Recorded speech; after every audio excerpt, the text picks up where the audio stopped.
Si vous souhaitez être à la une du meilleur de l'actualité camerounaise, alors vous êtes au bon endroit. L'information de qualité vous est proposée sur votre nouvelle chaîne YouTube, Média d'Afrique TV. Eh bien, mesdames et messieurs, une fois de plus bienvenue pour cette nouvelle analyse vidéo. Pour vous qui êtes nouveaux, retenez que nous sommes une équipe d'experts analystes, spécialisés dans les affaires politiques, dont l'objectif majeur est de vous informer en continu des faits et gestes, politiques, économiques et sportifs qui fait rage au quotidien. Bien sûr, il suffit de vous abonner et d'activer la petite cloche pour rester toujours à l'écoute de la une.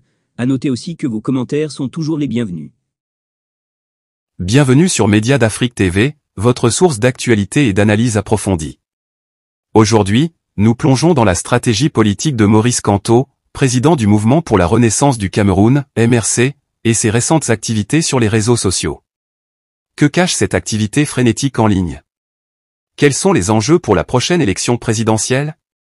Restez avec nous pour le découvrir. Depuis quelques mois, Maurice Kamto intensifie sa présence sur les réseaux sociaux. Avec des milliers d'abonnés, il partage ses opinions et ses pensées, engageant ainsi un dialogue direct avec les Camerounais. Cette stratégie digitale semble être une préparation minutieuse pour les échéances électorales de 2025. Cependant, cette montée en puissance sur le terrain politique n'est pas sans obstacle. Le ministre de l'administration territoriale, Paul Atanga Nji, a laissé entendre que Maurice Kamto pourrait ne pas être éligible pour les prochaines élections. Malgré ces déclarations, Kamto reste imperturbable et encourage les Camerounais à s'inscrire massivement sur les listes électorales. Une stratégie de résistance et de mobilisation citoyenne qui en dit long sur sa détermination. Dans sa dernière publication, Maurice Kamto a souligné l'importance de privilégier les moyens politiques pour résoudre les problèmes du pays. Il écrit: un pays ne doit pas régler par les armes ce qu'il peut et doit régler par la politique, notamment le dialogue. Sinon, il planterait un arbre de la discorde qui repoussera de génération en génération. Depuis le déclenchement de la guerre dans les régions du nord-ouest et du sud-ouest du Cameroun, Maurice Kamto plaide pour une solution pacifique. Malgré l'absence de soutien du régime de Paul Biya, Kamto reste ferme dans sa conviction que le dialogue est la voie à suivre. La guerre a déjà causé des millions de morts, tant parmi les civils que les militaires.